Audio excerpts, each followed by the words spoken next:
Before we begin this event, we will read the university's statement on free speech. Thank you for attending this program. The University of Michigan strives to create a truly open forum, one in which diverse opinions can be expressed and heard. It is the right of the university community, speakers, artists, and invited guests to express their views at the university. We will protect the right of individuals to speak or perform and the rights of those members of the university community who wish to hear and communicate with an invited guest.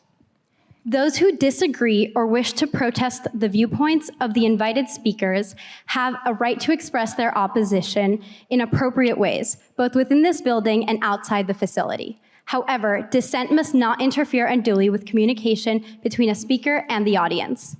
If the host of tonight's program, in collaboration with university representatives, believe that the protesters are interfering unduly with the speaker's freedom of expression, those protesters will be warned by a university administrator.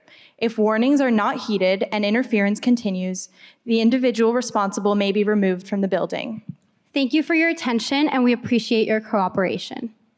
Classmates, professors, and friends of the University of Michigan, welcome. We are honored to have you here tonight. On October 7th, Israel was attacked by the internationally recognized terrorist group Hamas, who committed unspeakable crimes on innocent civilians. We all witnessed in horror the atrocities committed, mourned the lives lost, and are awaiting the release of hostages currently being held in Gaza. As Israel aims to protect Palestinians and Israelis by eliminating the threat of Hamas once and for all, we have seen a range of reactions from within our communities. The student body at the University of Michigan has been deeply divided, with strong reactions coming from multiple parties. Sadly, this has not been limited to peaceful expression of political views. A school which prides itself on diversity, viewpoint, and civil exchange of ideas has become an unsafe environment. Many faculty members and students propagate harmful, factually inaccurate information in our classrooms, on campus, and online. The disinformation has not only fueled hate, but stood as an obstacle to informed discourse and debate. On October 31st, a petition was introduced to the Central Student Government titled AR 13025, University Accountability in the Face of Genocide. The petition urges the university administration to recognize Israel as an apartheid regime that commits genocide and enforces systems of settler colonialism. The petition contains inflammatory, factually inaccurate language and historically false claims. It also asks the university to investigate its investments and divest funds from Israel, indirectly calling for BDS. The petition did not pass in the university's Central Student Government and will be taken to a campus-wide vote that has already started today and ends on November 30th. Facts on the Ground, FOG at Michigan, was founded by student leaders who came together when we realized the urgent need to respond to the issues confronting our campus. The biggest threat we face is disinformation. The words misinformation and disinformation have different meanings and implications. Misinformation is false information, but disinformation is a deliberate choice to misstate the facts intended to mislead and sway public opinion. FOG's mission is to clear the fog of disinformation being spread in the wake of this conflict. We are apolitical and non-religious. We stand with the facts. Tonight, we are honored to be hosting two keynote speakers who will counter the disinformation campaigns being spread on our campus community. We know that they will share factual information that will help shed light on the realities of Hamas, the horrors of October 7th, and rising hate on our campus, not just here at the University of Michigan, but across the country. I will now invite my colleague and friend, Sam Heller, to introduce tonight's speakers.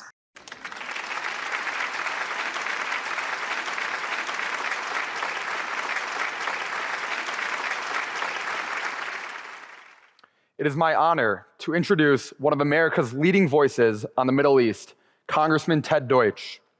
Congressman Deutch served in the U.S. Congress for 12 years, representing Broward and South Palm Beach counties in Florida. In Congress, Congressman Deutch served as chair of the House Ethics Committee, as senior member of the House Judiciary Committee, and as senior member of the House Foreign Affairs Committee, on which he served as chair of the Middle East, North Africa, and Global Counterterrorism Subcommittee. In Congress, Congressman Deutch was well known by his colleagues for collaborating closely with members on both sides of the aisle to advance the security interests of the United States, Israel, and its allies. Congressman Deutch fought back against efforts to delegitimize Israel at the United Nations. He championed US foreign aid investments that promote global human rights and the protection of religious minorities worldwide. And he focused on the transformational opportunities made possible by the Abraham Accords. He also passed federal legislation to crack down on institutions that financially support Iran's nuclear weapons program and confront Iran's dangerous activities around the world. Shortly after resigning from Congress, Congressman Deutch joined American Jewish Committee as its CEO on October 1st of 2022. He has been an incredible leader for AJC during these challenging times. He has traveled the globe to meet with leaders to promote positive relations with Israel and to combat anti-Semitism. Prior to his work in government and with the AJC, Congressman Deutch has long championed the priorities of the Jewish community, beginning here at the University of Michigan and Michigan Law School, where he chaired the Hillel Governing Board.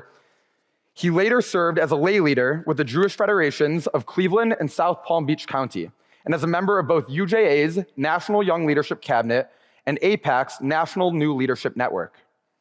On a personal note, I have had the honor of traveling to Israel with Congressman Deutch and his family in 2008 for 10 days to celebrate his twin daughters' B'nai Mitzvah.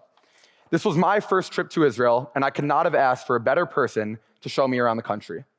It is an honor to have Congressman Deutch speak tonight and shed some light on a conflict which he has dedicated the majority of his professional life to. Please join me in welcoming Congressman Ted Deutch.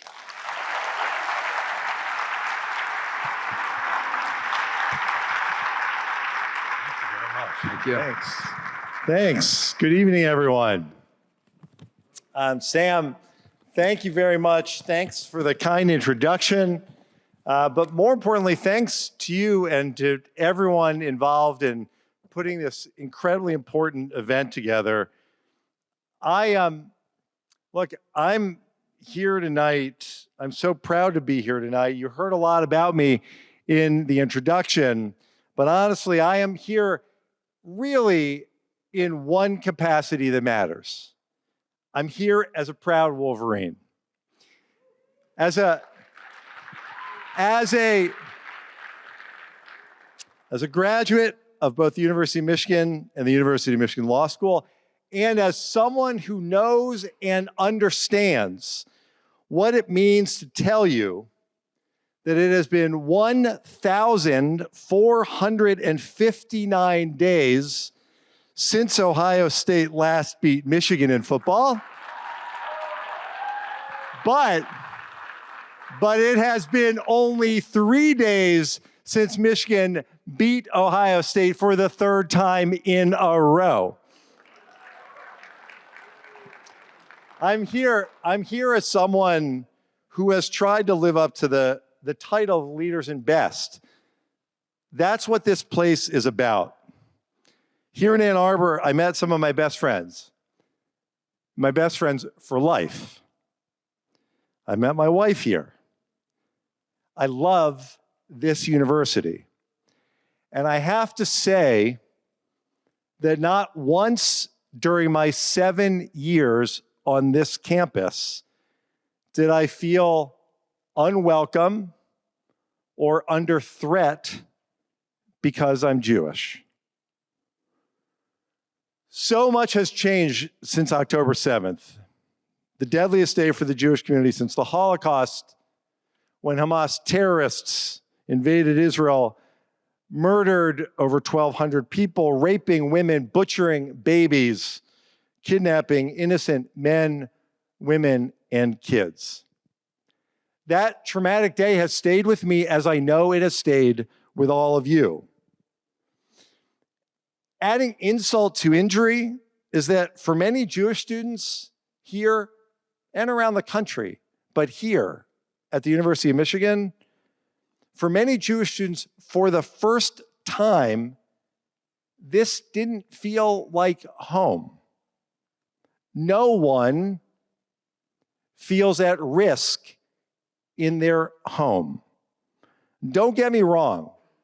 President Ono and many administrators here at U of M have been incredibly supportive and helpful. They've shown that they stand with the students, the Jewish students, and all students, and they've taken real and substantive action against students who harass, who intimidate, who threaten the Jewish community. They've taken action against students who invade university buildings. But that's not enough, and that's why we're here tonight. How can Jewish students at this campus, on this campus, feel safe when Jews face verbal attacks when they walk around campus? When posters comparing Israeli politicians to Hitler, a textbook case of anti-Semitism, are being put up across campus? How can Jewish students feel comfortable sharing their opinions in classes when university faculty members sign an open letter blaming Israel for the Hamas terrorists who stormed into Israel and slaughtered Israelis? When their professors excuse that slaughter of entire families and the rape of women simply because they are Israeli, and then turn around and teach that Israel has no right to exist. And now we have this referendum on the ballot, which takes many of those lies and it packages them up, puts them into one political statement. One that was prompted because President Ono rightly denounced and condemned a tragic terror attack, the one of October 7th.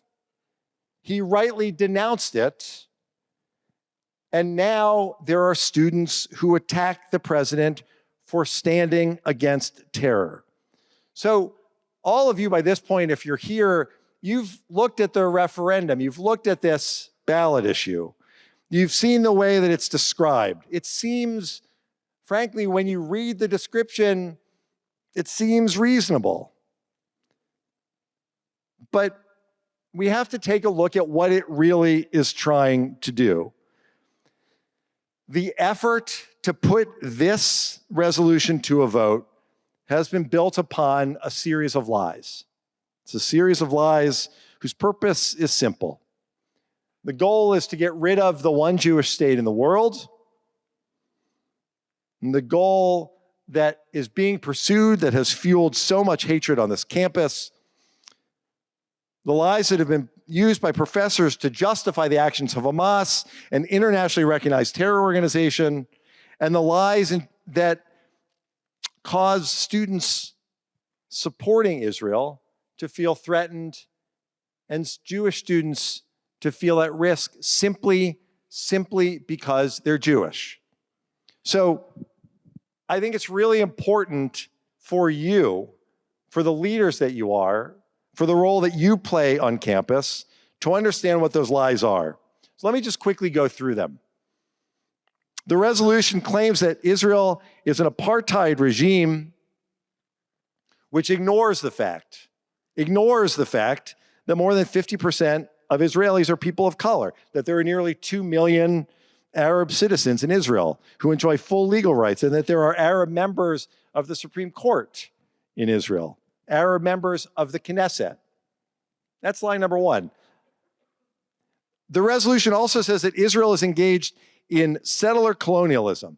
Settler colonialism, that accusation dismisses the fact that the Jewish people's connection to Israel goes back 3,000 years.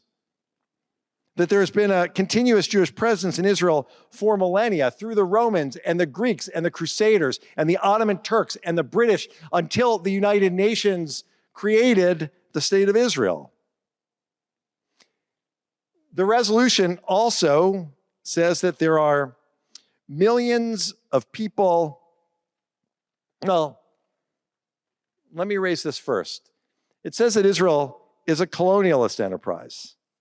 A colonialist enterprise. Probably lots of you have classes you've learned about how colonialist powers work. It's when a country sends someone to colonize another place, ignoring what I just said about the presence of Jews in Israel, but also advancing the classic anti-Semitic trope, the classic idea that it was the Jews that somehow sent people, ignoring the connection between Jews and Israel, sent people to Israel to take over a country that they did not live in. That's lie number 3. And the fourth lie. The resolution says that there are millions of people undergoing genocide in Gaza as we speak.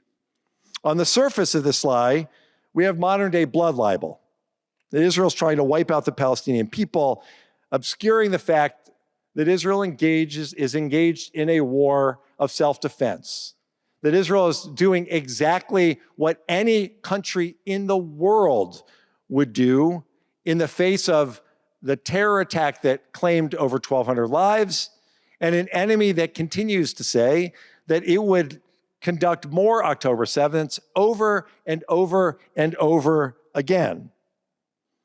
And by twisting that definition of genocide, there's an added benefit. The lie dismisses and distorts the very real genocide, the attempted efforts to annihilate the entire Jewish people, the entire community in the Holocaust. So we know that this resolution is full of lies, but before I go, let's think about what this vote is about. This vote is a referendum on whether the University of Michigan will validate these lies.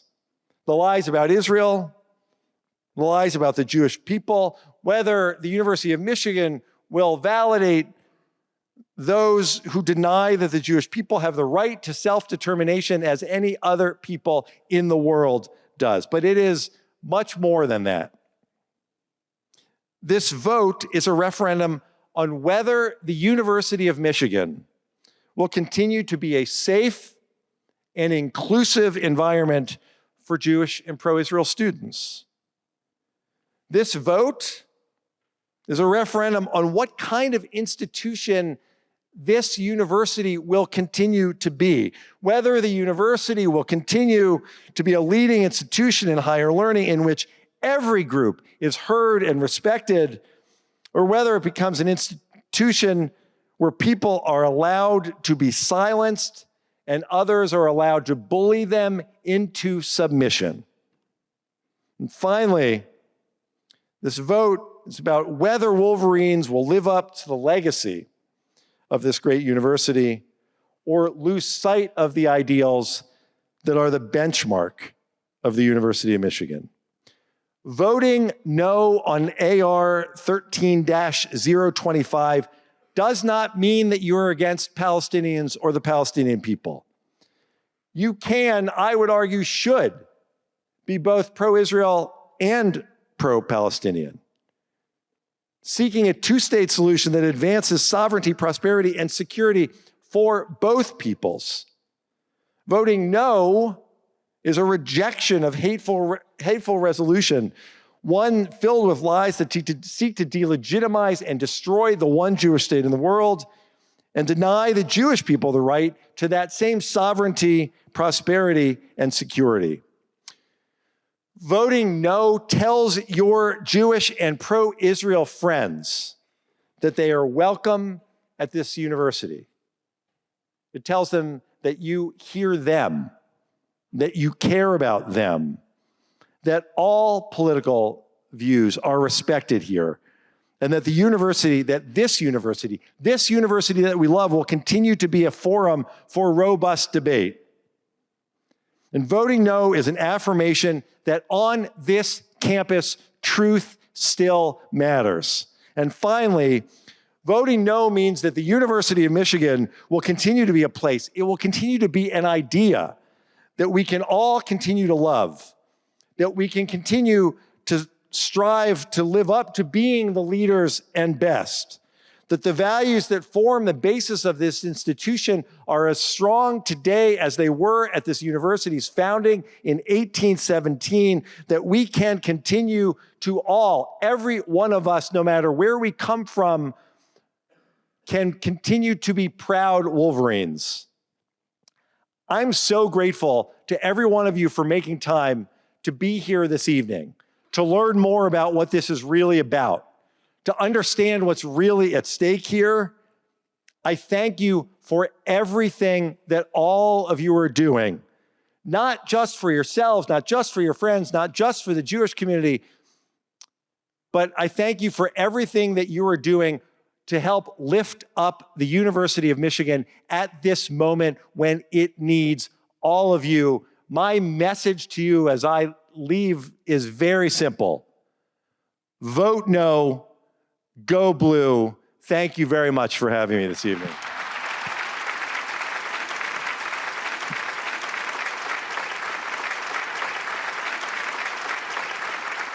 Ted, first off, thank you so much. And for the crowd, we look forward to hearing from Ted again shortly.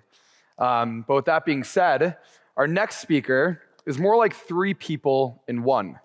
A Palestinian who was once on the inside of Hamas, an agent for Israeli intelligence, and now an American. Mosab Hassan Yousef was born in Ramallah in the West Bank in 1978. His father, Sheikh Hassan Yousef, is the founder of the political wing of Hamas, which is internationally recognized as a terrorist organization and is responsible for countless suicide bombings and other deadly attacks against Israel, including the most recent horrific attack on October 7th. Mosab was an integral part of the movement, for which he was imprisoned for more than 27 months by the Shin Bet, the Israeli intelligence service. While he was in prison, he discovered that Hamas was torturing its own people in a relentless search for members who might be collaborating with the enemy, the IDF. He began to question who his enemies really were. Is it Israel? Is it America? Or is it Hamas? After a chance encounter with a British tourist, Mosab started a 6-year quest that jeopardized Hamas, endangered his family, and threatened his own life. He has since sought political asylum in America. Mosab has met with ambassadors, presidents, prime ministers, and state officials from governments around the world with interests in Middle Eastern foreign affairs. This unique perspective from inside Hamas provides extraordinary insight into the cycles of violence and into the possibilities of a lasting peace that transcend the current political maelstrom. Mosab's first book, The Son of Hamas, became an international New York Times bestseller and is the basis for The Green Prince, the film documentary that premiered at the 2014 Sundance Film Festival, where it was awarded Best Film. In his book, Mosab reveals crucial information about the world's most dangerous terrorist organization and unveils the truth about his own secret role, his agonizing separation from family and homeland, and the dangerous decisions that he made in the hopes for genuine and lasting peace in the region. Among Mosab's most compelling qualifications is his vantage point from within the elite senior leadership of Hamas, who saw him as the heir apparent to his father's legacy. He was groomed to assume his father's position when he came to believe that war and bloodshed would only continue the mad march toward war between the Palestinians and the Jewish people.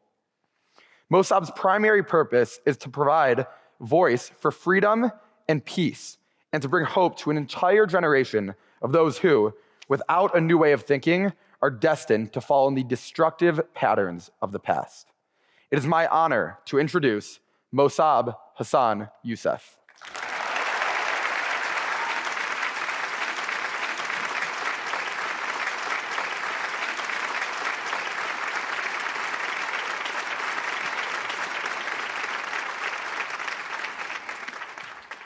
Good evening, everyone. Thank you for having me. Such a heavy responsibility over my shoulders. Many people think that I'm the savior. Many people think that I'm an angel. And many think that I'm the devil. And I don't know who to believe. I'm just a very simple individual. And I have a story.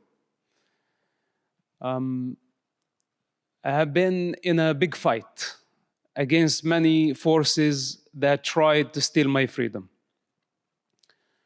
And I had to fight so hard for my freedom. I went against the flow of my own society, which many considered me as a traitor. And I don't blame them. They have a reason. Because I went against the interest of the tribe. And I thought that the higher interest of humanity was and still more important. If we have to choose between the interest of the group, the family, or the higher interest of the collective consciousness, I think the individuals must choose the higher interest of humanity. So this is basically my case, and I'm not here to defend myself or to build my case. I'm here to communicate with you within the best of my ability of the true nature of Hamas. Because we have a problem. We have division, and there are many accusations. There are hate groups using this confusion, this chaos to project hatred, to spread lies. And they're accusing everybody of lying. So basically, tonight, I will use this energy, this opportunity, where we can focus on the facts on the ground to be able to see things for what they are. Because without truth, without being anchored in truth, we will be swayed with so many opinions, so many ideas, and confusion will lead to more hatred. Hatred will manifest in the form of terrorism. Maybe some people think it's a gossip to just have an opinion about something, but they don't understand the significance of words because they are actions. And many people are not responsible. They haven't lived it. They don't have a first-hand experience. It's a second-hand knowledge. All of it is borrowed. And there is only one way to know the truth: to experience it. Then those who have experience or encounter with truth, it is almost impossible to convey it. In principle, my father was one of the co-founders of Hamas organization. And I was there when Hamas was established. I remember his excitement about the movement. He told me a lot about it. Then I saw the movement developing, growing. Few years later, Hamas was committing suicide bombing attacks. Maybe some of you weren't even there. What we witnessed on October 7th, that was not the first attack by Hamas. Prior to that, Hamas killed thousands of Palestinians, of Israelis, and hundreds of Palestinians. And Hamas is responsible for the retaliation and sabotaging the entire peace process in the Middle East. Many call them terrorists. But as a person who witnessed their birth, their development, and the atrocities committed by them today, I tell you something, they are beyond a terrorist organization. They pose as a national, resistant movement with the intention to liberate what's so-called Palestine. And I think this is Hamas' first lie, because they are not a resistant movement. Hamas is a religious, ideological movement raging a war, a holy war, against a race, against a nation. They are not a political party. If they were a political party, then they would believe in political borders. But they want a global state.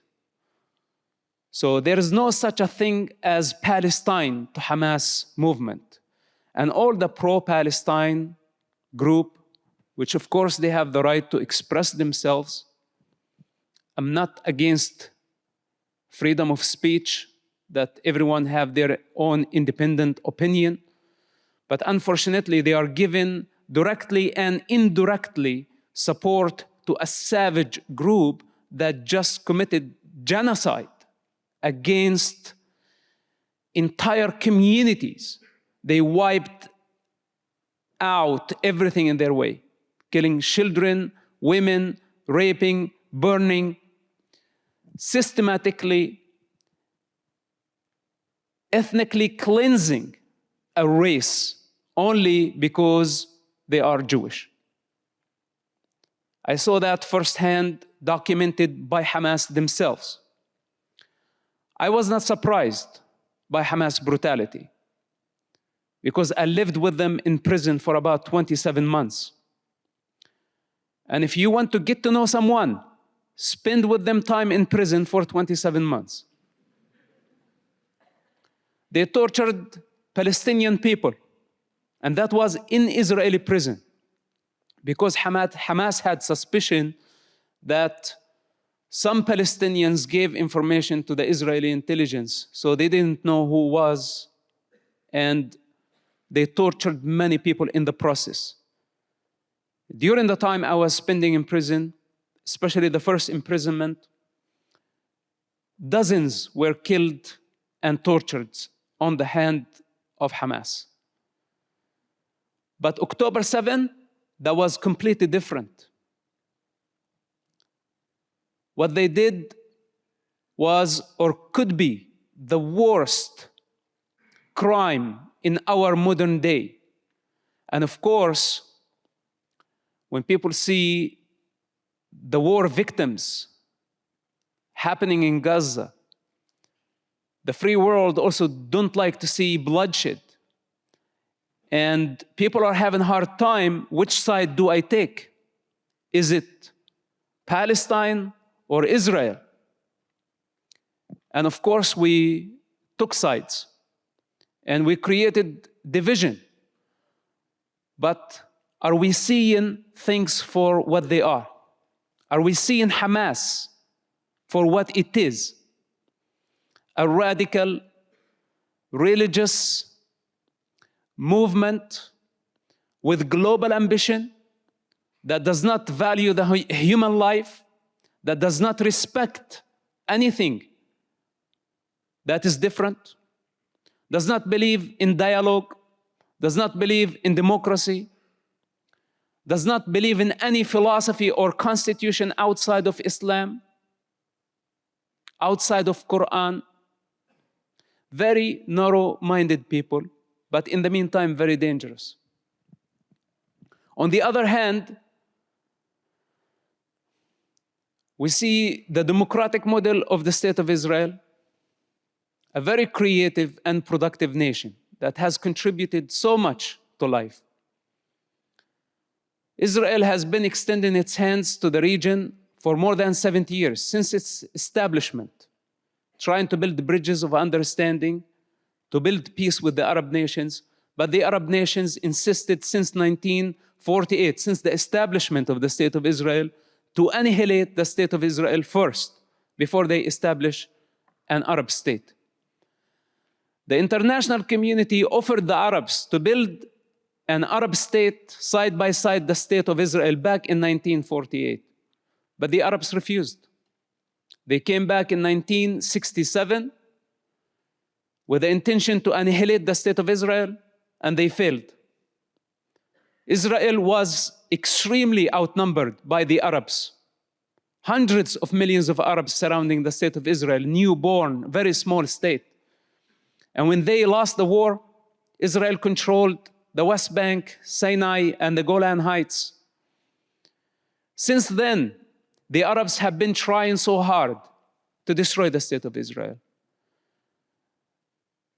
95% of the wars between Arabs and Israel were initiated by Arab countries against Israel, where Israel is always at defense. So we have a big problem. And we cannot just take sides without educating ourselves on what's really going on. Because if we end up supporting savages who just committed genocide, not just a terrorist attack. A terrorist attack usually is committed by a terrorist organization with political hatred. This is what motivates them. But to go and ethnically cleanse more than 20 communities, killing everything in your way, and everything is documented. This is what Israel suffered on October 7th. And this cannot be compared to the war victims in Gaza. And we cannot compare it by saying, okay, we have here 1,500 victims, and there we have 10,000 victims. And by the way, all Hamas statistics, not to be trusted. None of their statistic is accurate. And many of their footage came from Syria. Old videos taken in the Syrian civilian war that they say this is from Gaza. And many of it is fake because this is their propaganda. And who to blame? The free world started to blame Israel for the war victims in Gaza, but no one is condemning Hamas for taking their own people as human shields. And of course, in my case, I'm not surprised because even my own father, when he had to choose between Hamas and his oldest son, he chose the ideology. He sacrificed me. He told the whole world, you can kill him. I am not his father, and I will not come after you. So if you want to ask me about how Hamas actually, how much they care about children, their own children, Golda Meir at some point said, when Arabs love their children more than they hate us, there could be a chance for peace. It's a very true statement. And I'm fed up and tired of this entire conflict, just blind hatred towards people who are just trying to coexist in this region. And we're not talking about criminals who came and stole the land. We're talking about legal migrants came under the British mandate in the past century, and they were able to develop the country so fast that they went ahead all Arab countries combined with almost no resources because the Jewish nation believes in education. And this is their secret. After many years of studying the Jewish people, traveling throughout the world, meeting with their communities everywhere, I saw one thing in common that gives them power, and that's education. While unfortunately, the other side is inciting, teaching children hatred, teaching generations to blame with corrupt leadership that never took responsibility for anything. So when we look at the origins of this suffering and this conflict, we cannot just see, okay, I'm pro this, I'm anti that. No, it's a lot more complicated. And it's very important for us before we take sides, that we understand, are we on the side of truth or are we on the side of falsehood? And there is only one truth in this situation. And if it's true, whether if it's true or not, you cannot say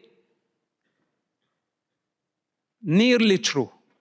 It has to be 100% true, and everything outside that is false. So I can go on and on for eternity. It's very important to understand before I finish this introduction, and we can move then to questions and answers. And I would like to communicate with you directly to see what's on your mind. And I hope that I will be able to satisfy your curiosity. But before we go there, have you noticed that everybody within the Palestinian leaderships have been asking for a Palestinian state, Palestinian state. But none of them is talking about a Palestinian nation. Because in order to have a state, you need a nation. And all these selfish leaderships, they just want a state. They don't want a nation. Because a state brings power, money, prestige, entourage. And a nation requires selfless leadership, where a true leader has to give up all desires in order to build a nation. It's totally the opposite. And none of those so-called leaders of Palestine, from Yasser Arafat all the way to Hamas, bunch of criminals. I'm responsible for my words. Bunch of criminals that stole people's resources. The most corrupt revolution in history. It's not in their interest to end the conflict because they profit out of it. They know only how to thrive in chaos. They don't know how to create, how to build. They don't like order. If there is no conflict, there is no need for them. This is why it's in their interest to keep it going for eternity. You can give them all the solutions in the world and they will reject it. So we need to understand that these people are profiting from this conflict. They're just using what's so-called Palestinian cause. It's non-existential. It's a broad term that anybody can use. Even the angry mob here in Michigan is using it. Everyone who has a little bit of hatred, they are trying to project through this device called Palestine. This is why I say it's non-existential. We don't know what it is. Anybody from Putin to Mexican cartel dressed up like Hamas, projecting Hamas. Because hate is an ideology. And this is what's in common between them and Hamas. So are we going to allow a bunch of criminals hijack an entire society and we give them support, empowering the predator against the victim, against the prey? That's not acceptable. That's not the way Americans think. And are we going to allow people to spread hatred and anti-Semitism, hating the Jewish people? For what? You know, we need to look around and see the contribution of the Jewish people to the American society and to the rest of the world in every field of life. It's not acceptable. And Israel is fighting for its life. I'm not here to advocate on behalf of the state of Israel. But this is my personal experience, and it really bothers me. Because as long as we are not seeing things for what they are, this conflict will go for eternity. And this is not only Israel fight, by the way. This is my fight as well. Since I was a very little child, Hamas wanted to destroy me. And I don't want to go through so many details, but the harder they tried, the stronger I became. And it's not coincidental that I'm standing here and I'm fighting against them. And many people accuse me of saying, okay, you're a Zionist propaganda. I say, no, you're totally mistaken. Maybe me and the Zionists and Israel have something in common to destroy Hamas, to eradicate them, because they are very dangerous. And they are going against the evolution of life, of humanity. They don't value the human life. They want me dead. They want Israel dead. They want the United States dead. What else does need to be said about Hamas? I cannot believe that we are even discussing this. But this is the reality of the situation. And again, I think this is enough for now, enough introduction. And please, if you have any question, we will continue with the conversation and I will answer as much as I can. Thank you for having me. I appreciate it. Thank you very much.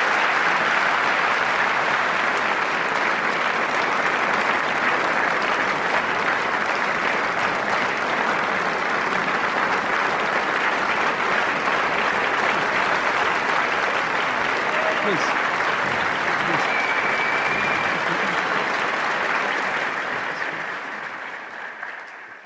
Mosab, thank you so much. That truly was amazing. And now the program will continue with the fireside chat between Mosab and Ted, which will be mediated by Max Katz. Thank you.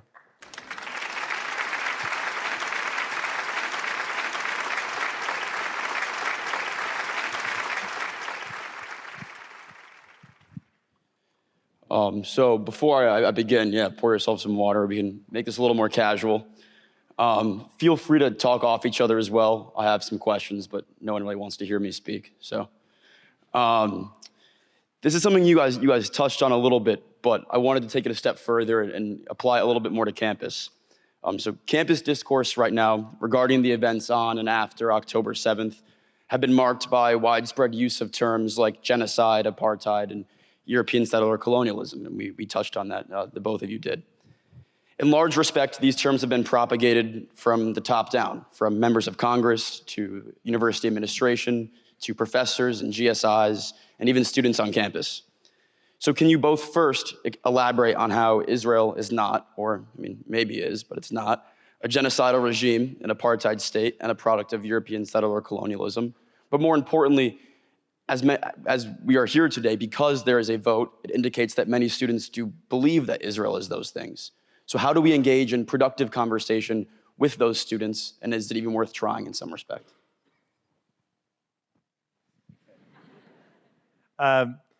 Thanks. First of all, I just, Max, I'll answer the question, but I want to take a moment, Mosab. I have the privilege. I served in Congress for a long time. I now have the privilege of running a big NGO. I spend time with a lot of important figures that I've been honored to meet. There are very few in all the years that I've done this whose presentations I just would consider heroic, and I think that's what we saw tonight, and I want to acknowledge it and thank you for it.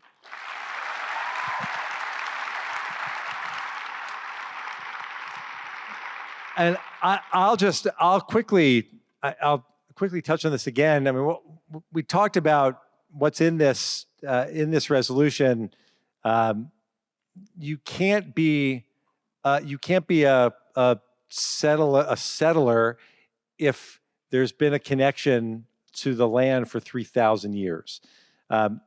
The story of the modern state of Israel is perhaps the best story of liberation of a people in its land, having existed there through all of the different ruling parties who have been there all the way through the Ottoman Turks and then the British until the creation of Israel, the modern state of Israel.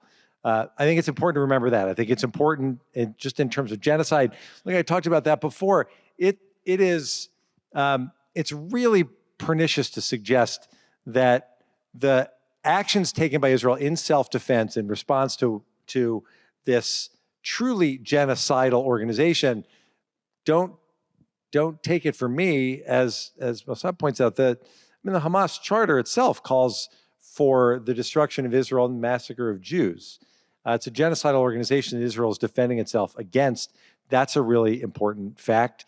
And Israel is an apartheid state. It's been thrown around for a long time. It completely ignores the fact that the state of Israel is majority minority. It's not a white colonialist state. It's a state that is majority people of color. Those are just important facts that can't be ignored, and it's why I think this is so important. While I'm at it, if I could just quickly touch on some of the others that I know happen here on campus.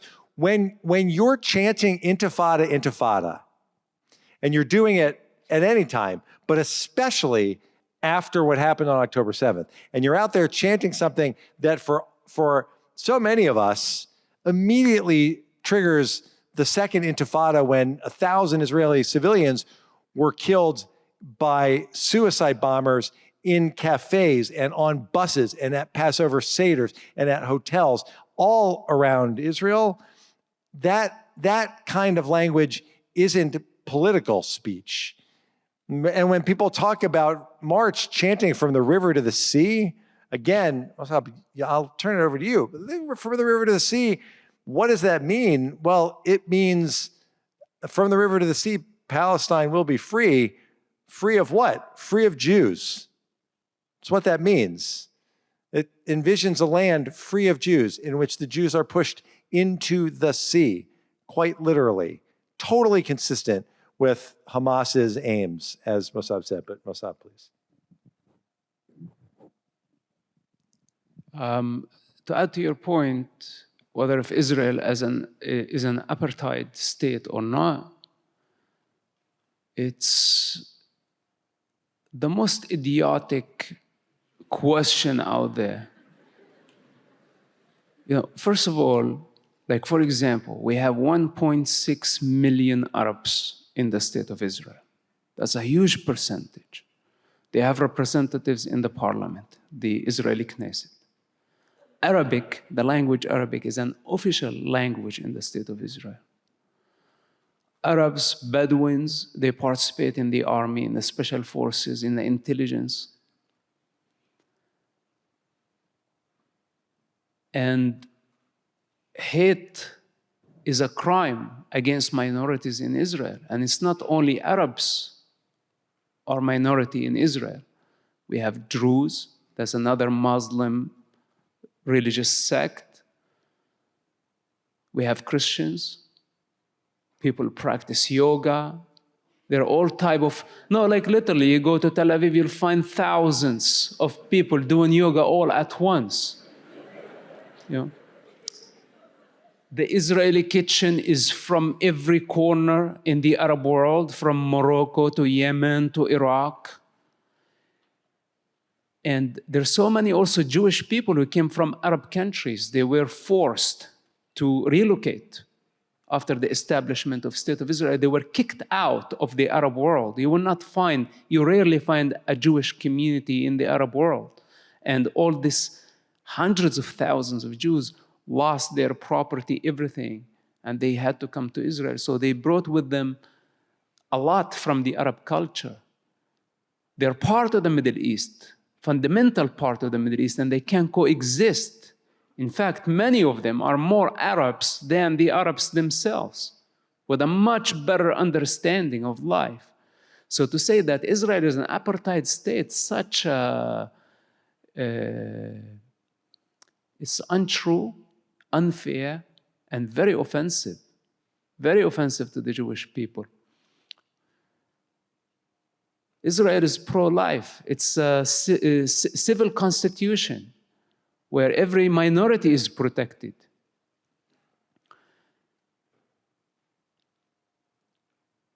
I can go on and on and on with many stories of what Israel stands for. The humanitarian aspect of Israel, if I had to compare it to any surrounding Arab country. So to vote on such a thing and to have it sponsored by the dean of the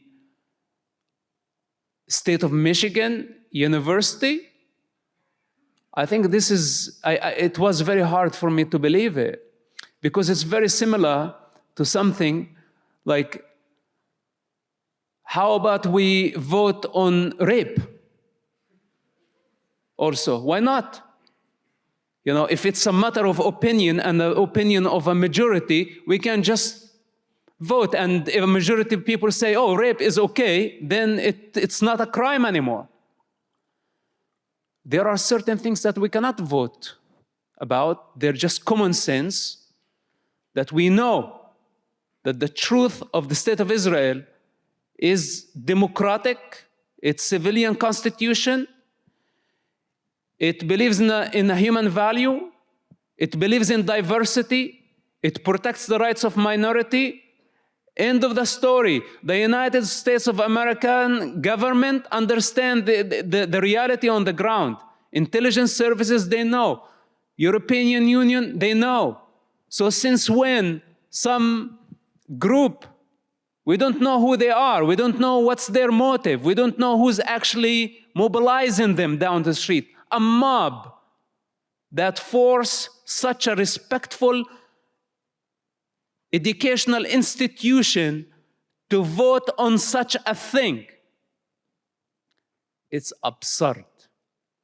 I cannot believe that people have to make choice within 2 or 3 days to say yes or no.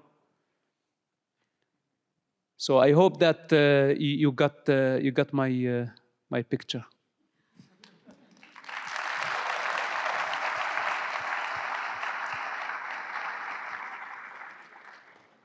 Thank you both for that, Congressman and Mosab. I think what a lot of students on campus are struggling with is that many students do believe these things, and so they are not only in our classes, but maybe our friends and our roommates.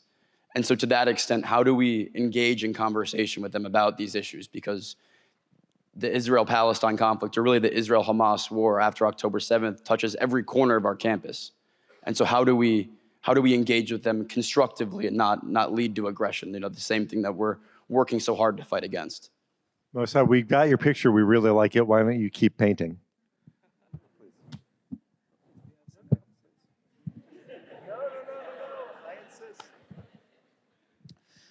Well, I think dialogue. This is what we need. In fact, tonight, I would have been a lot more comfortable if I had an opponent from the what's so-called pro-Palestine movement. And I called them out for a debate. Because I think dialogue is the best way.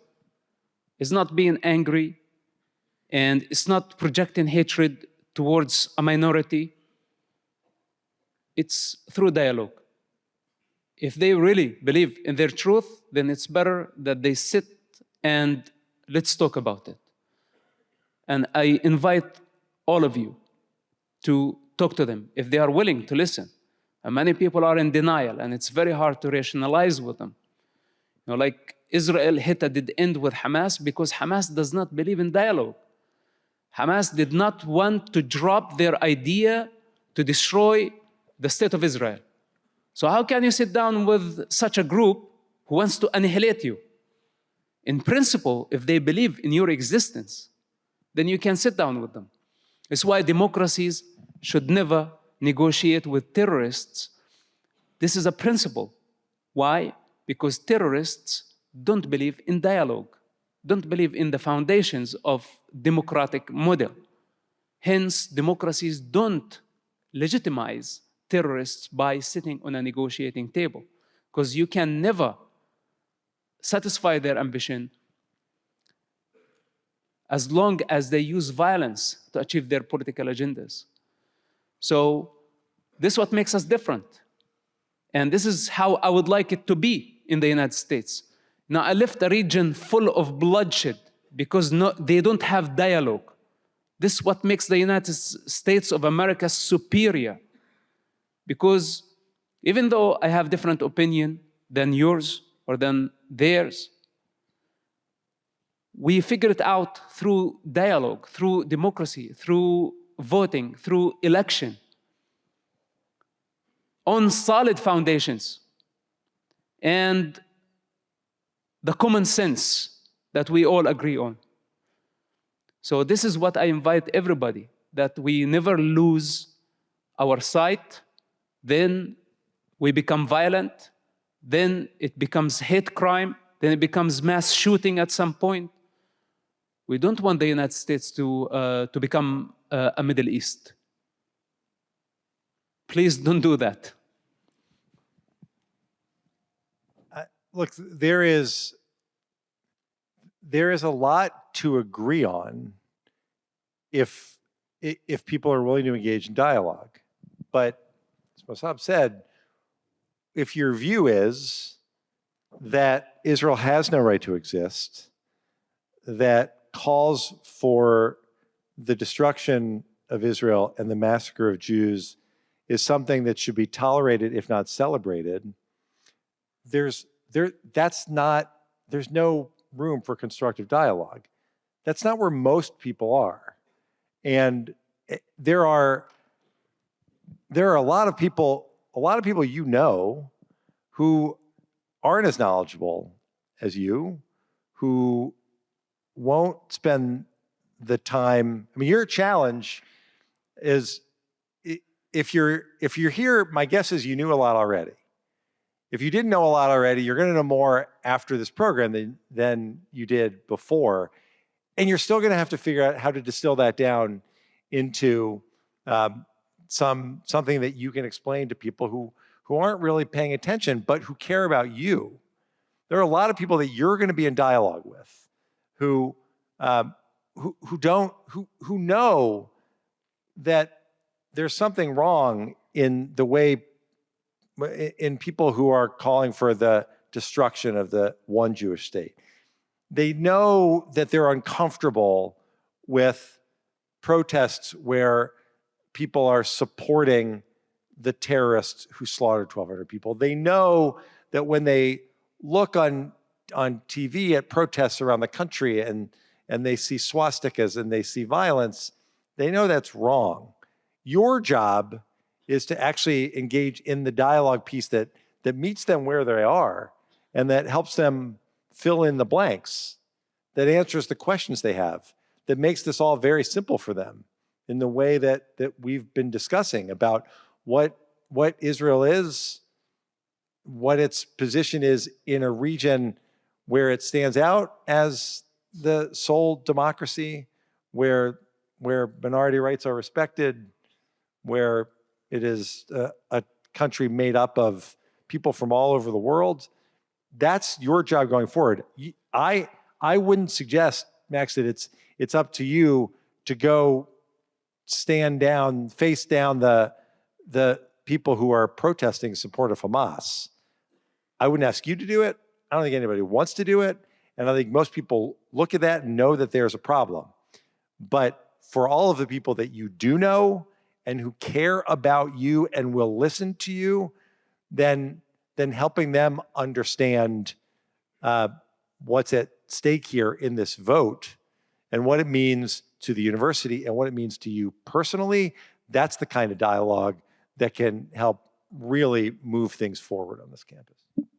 Absolutely, and thank you both. I'm glad you guys touched on the idea of Israel as a democracy, because that's kind of the next place I wanted to go. But Mosab, when we spoke earlier today, you mentioned that in some capacity, one of Israel's biggest impediments is that as a democracy, it's limited in its ability to fight in the same way as Hamas does, and that impedes its ability to eradicate Hamas in its entirety. So in this specific instance, would you say that you see democracy as a barrier to peace? No, not at all.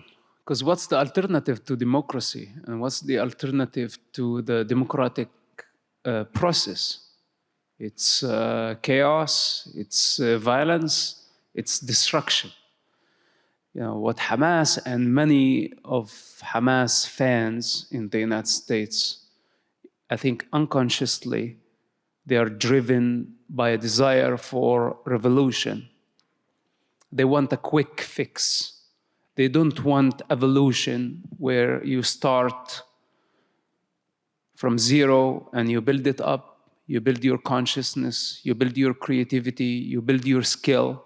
And this is what you are doing here, because I think most of us here believe in education. This is your evolution. You take it step at a time, slow progress, but determination that will take you there. But many, they want a quick fix. They don't want to invest the effort, the energy to construct their future. So when they look and they see that they are lost, now they are looking for a revolution. And I don't like it. I think for the 21st century, we arrived at understanding that evolution works and slow progress is great. And we live in a dependent existence. So all this hatred, let's go, let's kill them, they're the bad guys, and taking sides and expressing rage.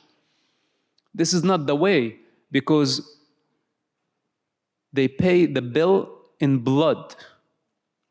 This is what revolution does. And this is Hamas mentality and many other revolutions around the world. Call it Palestinian, call it Che Guevara, call it Fidel Castro, call it communism, whatever it is, it didn't work. I like the American model.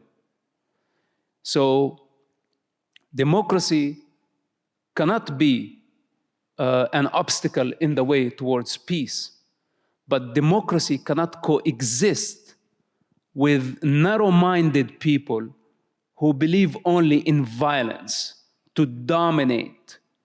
This type of individuals, as long as there is a human society and there is a human condition, we will have this type of individuals. Throughout the centuries, they exist today, and they will exist tomorrow. That they are lazy, that they love to blame, and they don't like to take responsibility. Delusional, they don't see things for what they are.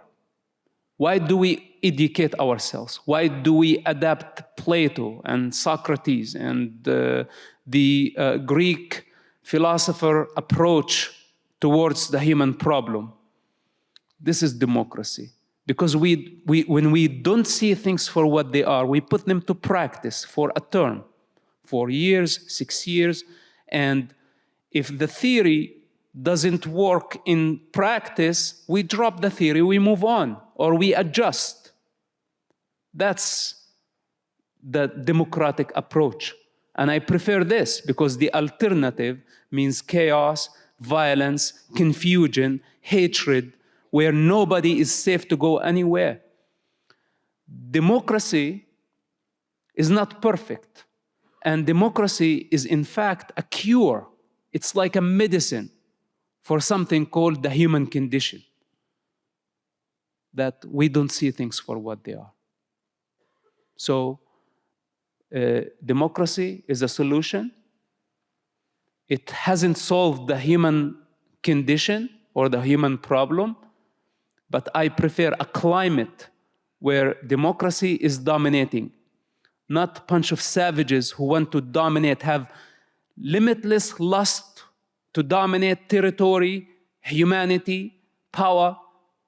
There is no room for this type of individuals, and I think all democratic models around the world, in the United States, in Israel, and in Europe, wherever they are, should be united, fighting united against any savage group to prove them wrong, that humanity is united against this type of narrow-minded people, radical savages who want to destroy, steal, and dominate. It's not acceptable. So democracy isn't the problem. Democracy, in my opinion, is the solution for this type of situation. And what does democracy give you? It doesn't make it harder. It's the answer. And this, what's happening right now, is it's a moment that requires moral clarity, something that we're too often uncomfortable talking about. But this is democracy on the one hand, and exactly what Mosab said, the violence and the chaos and the hatred of another entity. This isn't a democratic debate about what's happening. This is a democratic state in the state of Israel, and it's a terror entity that runs Gaza, that has sown fear among its own people, that has taken the billions of dollars that have come into Gaza, meant to take care of the people of Gaza, used instead to build these terror tunnels, and the command centers underneath Gaza, the places where the terrorists go to hide while they take the civilians and they put them in harm's way so that they can sacrifice them because they think that more dead Palestinians will help their cause across the world. That's what's happening there. Contrast that with what happens in a democratic state. In the democratic state of Israel, instead of the hatred and the violence, you see a country that where women's rights are valued and prized, where LGBT equality is valued and prized and recognized. You see a country that is leading the world in combating climate change. You see a country that is the first on the ground anywhere in the world where there's a humanitarian disaster, providing relief to whatever that country is and whoever its people are. This is what happens in democracy. And if it sounds like those are that I'm just ticking off a bunch of progressive issues, well, you're darn right I am. Because the one thing that should be clear to everyone is that whenever anyone on this campus or anywhere else tells you that you're not welcome in their progressive group, fighting climate change, fighting for LGBTQ equality, fighting for women's rights, fighting to address whatever the challenges of the day are.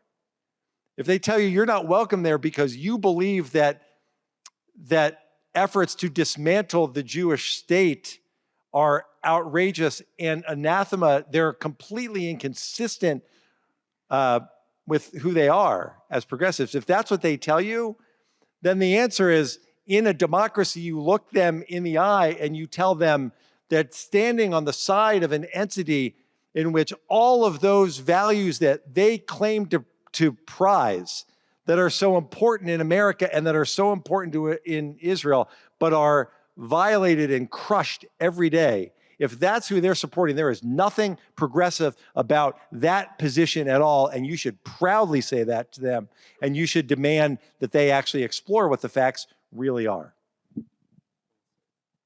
And so you guys touched on the idea of peace, and that is the central goal of a democracy. And so, Mosab, in your book, Son of Hamas, you discussed that part of the reason you defected from Hamas was in large part due to this ideology of murder and murder as a political weapon and as a tool.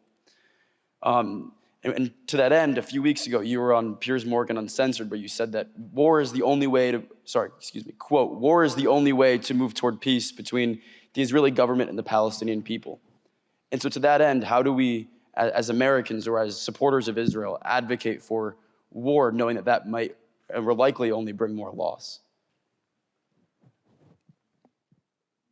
Many people are mistaken if they think you can achieve peace all the time through dialogue. When dialogue, negotiations, reason, rationality come to a dead end, then there is nothing left but the use of force. For 17 years, Israel extended its hands to Hamas, the international community, especially the United States, encouraging Hamas to drop their idea of annihilating the state of Israel. It was the condition that you cannot be part of the peace process without dropping your idea to annihilate a race. And Hamas could not do that, to accept Israel's right to exist.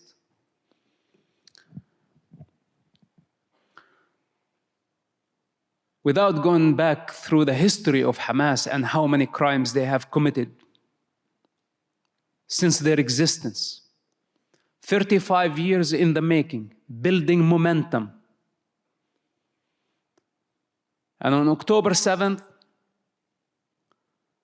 they committed a genocide. This is a very important thing to understand. First of all, that Hamas nature is not a national organization. It's only using a national cause called the Palestinian cause, and a very broad term. Keep that in mind. Second, they commit a genocide, not a terrorist attack. Don't be mistaken. Define a genocide. Look into the Hamas own media documenting their attacks and see what they did to humanity. The darkness, the embodiment of evil. Then it did not stop there. They escaped after their crime and they took an entire society, the Gazan people, as human shields. So Hamas' first crime was committing a genocide against the race. Then they took human shields. Children, women, building bunkers, tunnels under hospitals, schools, using schools' mosques as missile launching pads. This is their second crime. The third crime against humanity. They kidnapped infants, children, women, elders, took them hostages with a demand to release mass murderers. You saw the infants, you saw the children. How can anyone with consciousness still believe that this is a political issue? Anyone who sees things for what they are, he say or she say no to this. You are swapping or exchanging infants, babies, with monsters who have blood on their hand, spending 100 years supposed to be in prison. They want these terrorists, those savages, back on the street. This is why Hamas took hundreds of hostages. This is their third crime. Multiple crimes against humanity done simultaneously by the same savage group, and we're still debating whether they are okay or not okay. So Israel was left with no other choice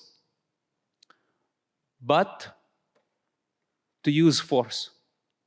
And force is the last resort. Philosophers in the East and in the West, enlightened avatars, validated the use of force when all other means fall. And in this case, in Hamas' case, there was no way around it but to use the force. There are civilian casualties, but their blood is on the hands of Hamas and on the hands of Hamas alone. Because Israel warned the civilians of Gaza to evacuate. It gave them 21 days to escape, but they still insist on staying to give Hamas cover. You know why? Because unfortunately, many Gazans support Hamas and many Gazans voted for Hamas. And the majority of Gazans hated Israel. And many choose to be silent.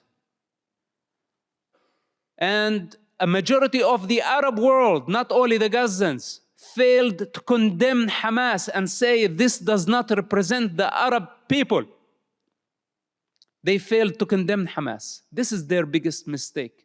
And when such a society fail their moral responsibility, at least, I don't want to say to eradicate Hamas, but at least morally, to take a moral responsibility and say, we are different. This does not represent our religion, our culture. But instead, they gave Hamas cover and they failed to condemn Hamas. This is their problem. So Israel is left with no other choice but to defend itself. And all the victims of Gaza that you see, remember my words, they are war victims. Very different type of victims than October 7 victims. October 7th victims, they were victims of a genocide. This is the highest crime can be committed, a genocide, where you systematically kill people, move from door to door, annihilating everything in your way. This is what Hamas did, indiscriminately. What's happening in Gaza, Israel called the people, say, evacuate this building because we have a tunnel under. Then Hamas go with their propaganda using pictures and videos from Syria to say, look what Israel is doing to us, while they are the ones hijacking an entire society using Palestinians as human shields.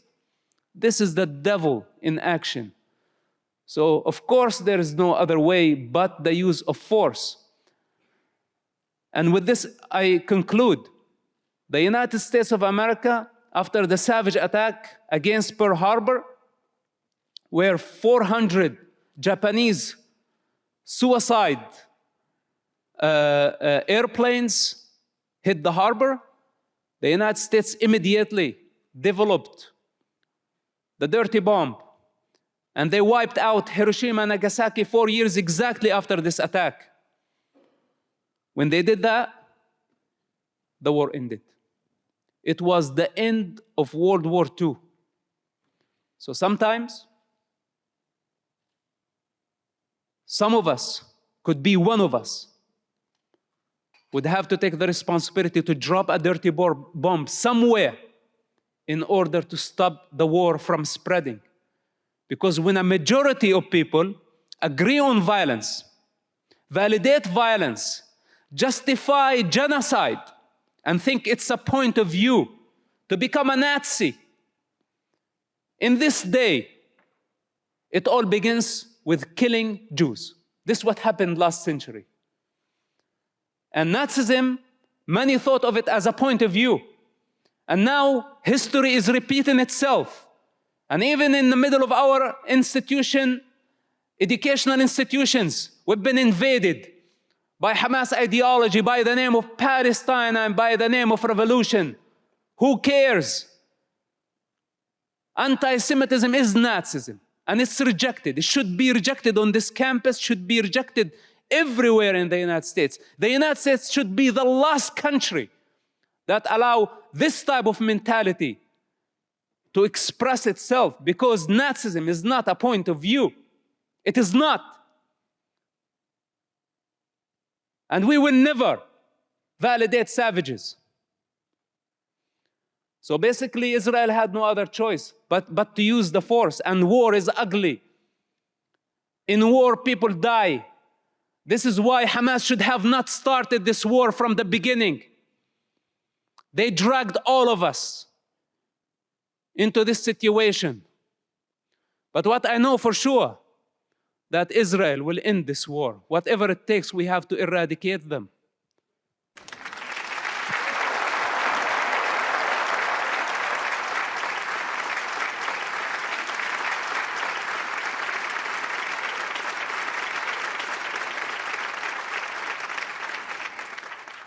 To be respectful of everyone's time, looks like we have about one more question left. And I wanted to tie it back to campus and back to the vote.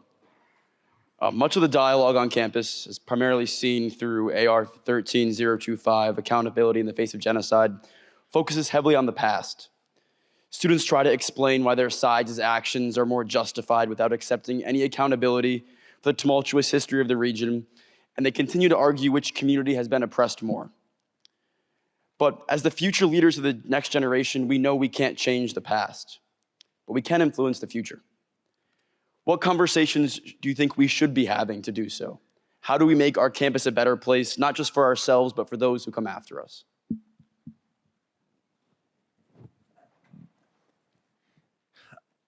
I don't think it means not talking about the past, but I think perspective is helpful, and perspective in this region in particular. When having a conversation about the Middle East, it's really helpful as you have these conversations to try, you want to shape the future. It's really helpful to widen the aperture of the lens. It's really important to look at Assad slaughtering 600,000 of his own people in Syria and asking where the attention of the campus was then. And how do we work to make sure that we're focused on the actual atrocities that are happening in the region? The same thing is true, we should ask about Yemen and the hundreds of thousands of civilians who died in Yemen. And we should ask, where are the same people who claim to be so interested in the oppressed, who are turning away from China's ongoing repression of the Uyghurs?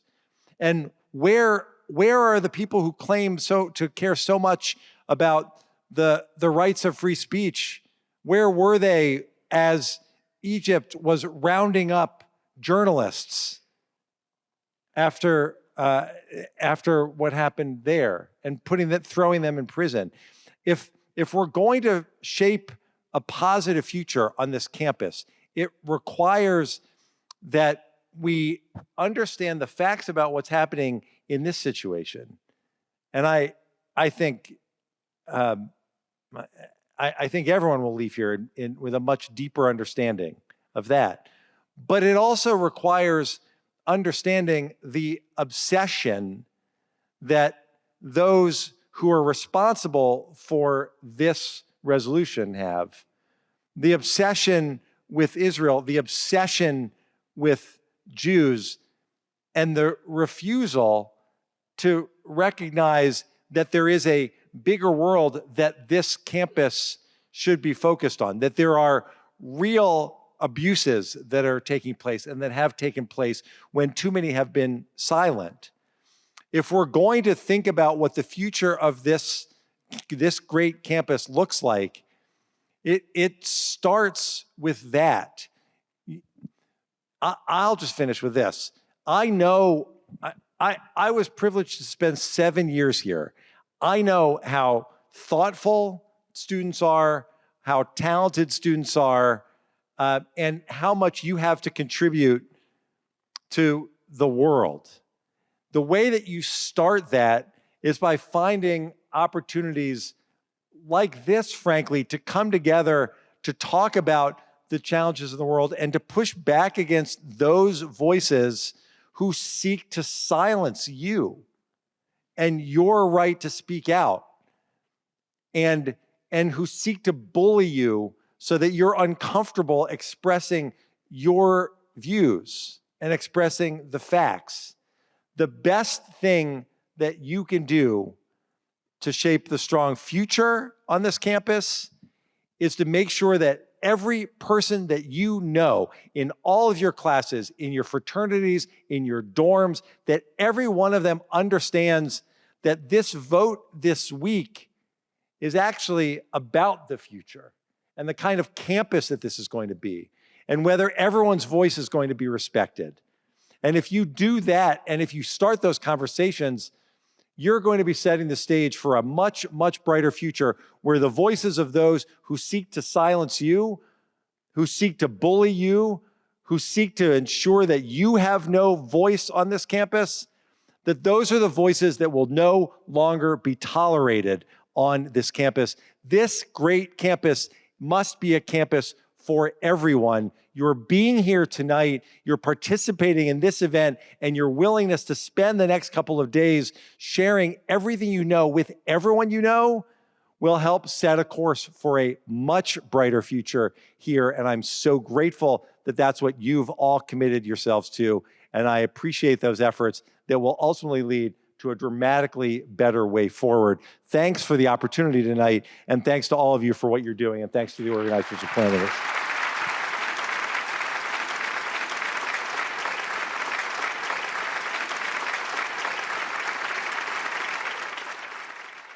All right, Mosab, you want to say anything else before we wrap up?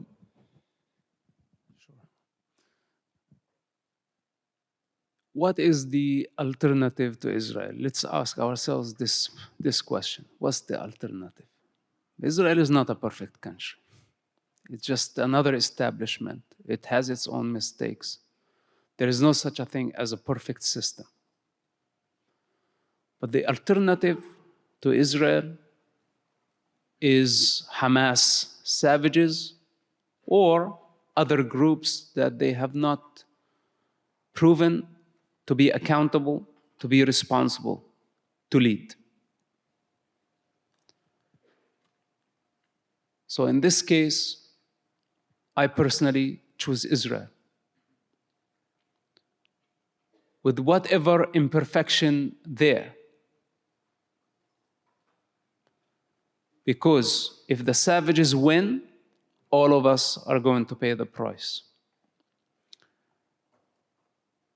If Hamas is not eradicated, and all these attempts, including this vote happening here, it's all connected. They are trying to delegitimize the state of Israel. Pay attention. Who initiated this poll or this vote? They have the sick intention to delegitimize the only respectful state in an ocean of darkness. They want to destroy this model. So the darkness takes over the entire region. But then it will spread to Europe. And then it will spread around the globe. They are already moving. Look what's happening in Europe. It's our responsibility to counter them, not to let them succeed.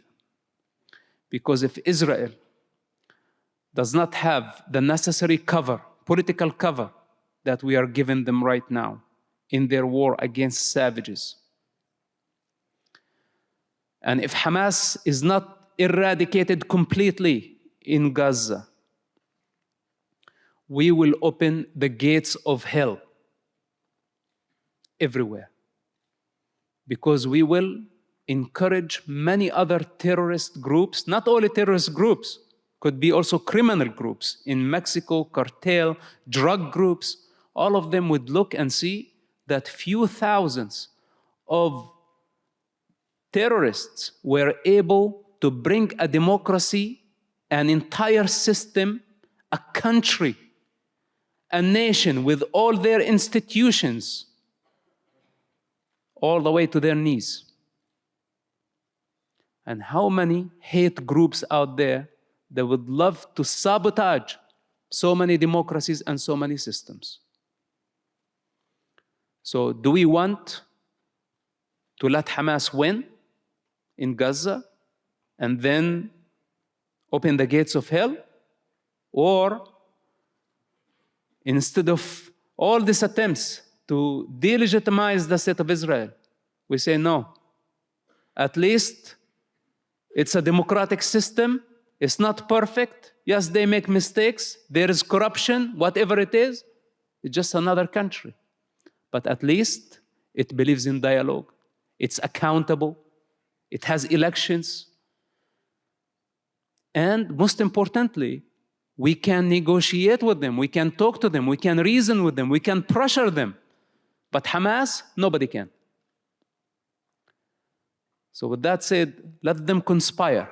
This is what they are doing in the dark rooms, conspiring, bringing such a vote to a respectful university. It's a wicked act. It should have not been adapted by the university from the first place. But this is how they creep, slowly. So with that said, keep in mind, Israel is not our enemy in this case. The savages are. And all the forces trying to give them a lifeline, we're not going to allow this to happen. And I hope that they fail, and I hope that the savages will be eradicated. Thank you very much, and God bless.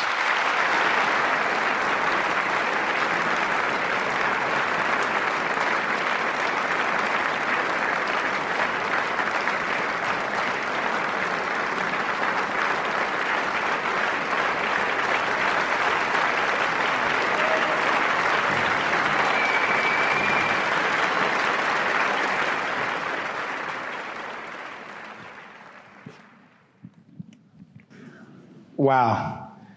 What a truly remarkable evening this has all been. I want to thank all of you in attendance for being here and for giving your undivided attention, and offer a huge thank you to the thousands of people tuning in online through our live stream. We recognize that your attendance and attention are no small feat. Some of you traveled across the country to be here today. Some of you rearranged your schedules to watch online. And many of you are here when you could be studying or preparing for finals. Your support is a testament to our commitment to ensuring Michigan remains an informed and empowered community. We are honored to have heard from a former United States Congressman and the invaluable account of someone who has lived the rarest of experiences and offered profoundly unique insights. Thank you, Congressman Deutch and Mosab, for taking the time out of your busy schedules to come to the University of Michigan to share your expertise and lived experiences with our student body. We are all extremely grateful for your dedication to upholding the values of objectivity, truth, and honesty, especially in an era where discerning fact from fiction has become increasingly challenging. Additionally, we would like to express our gratitude to the Board of Regents for their support of FOG's mission and for helping to bring our vision for this extraordinary event to life. We would like to give an extra special thank you to Ambassador Weiser and President Ono for helping to ensure this event could happen tonight in this beautiful space.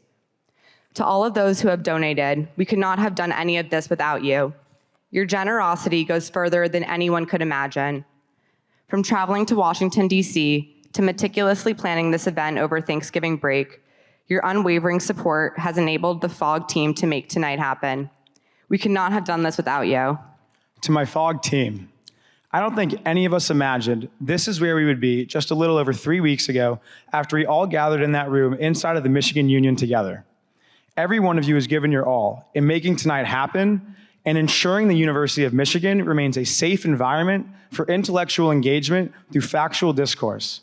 I am incredibly grateful for the opportunity to learn from and work with some of the brightest and most diligent students this university has to offer. We would also like to thank the Rackham Auditorium production team and staff from the University of Michigan who have made all of this possible. We would be completely lost without your guidance, help, and tremendous flexibility. We just had the unique privilege of hearing expert perspectives on the Israel-Hamas war. One thing that is clear is that this is a very multi-layered, complicated issue. But to us, there are three fundamentally important points that we take away and underscore why we must vote against this resolution. Number one, supporting Hamas's brutality in the name of Palestinian liberation is not a side.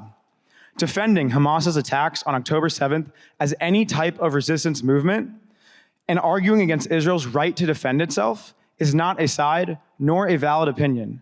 As we've heard here tonight, Hamas's attack was not just a terrorist attack, but a deliberate effort to eradicate the Jewish people solely on the basis of their religion. Number two, dialogue on campuses throughout our country, between our politicians, and across our society, specifically regarding this complex issue of Israel-Palestine, is difficult. That does not mean we shouldn't try, but we have to acknowledge the emotional nature of it all. You can support the plight of the Palestinians, and you should. You can also support Israel's right to defend itself and the right to eliminate a terrorist organization hell-bent on eradicating the Jewish people, and you should. These two causes are not mutually exclusive. And finally, number three, that is why this petition is so harmful. AR 13025, Accountability in the Face of Genocide, legitimizes words that are being used incorrectly and perpetually false narratives, chief among them that the state of Israel can and should be condemned for defending itself. The University of Michigan is a world-renowned university and research institution. If AR 13025 is passed, our student body will be knowingly legitimizing disinformation and symbolically encouraging universities nationwide to follow suit. In this way, the University of Michigan will be single-handedly igniting a fire of dangerous rhetoric and blatant anti-Semitism in every corner of our country. Facts matter. Knowing the difference between right and wrong matters. This resolution is wrong, and we all must come together to prevent our beloved university from heading down this path towards legitimizing disinformation, because if AR 13025 passes, I am afraid we may never be able to turn back. We have 2 more days before this vote comes to an end. Share what you learned here tonight with your friends. Encourage your fellow students to vote and vote no. And if you have not voted already, please pull out your phone, scan the QR code, and vote no. Thank you all so much for being here. We hope you get home safe, and remember, vote no and go blue.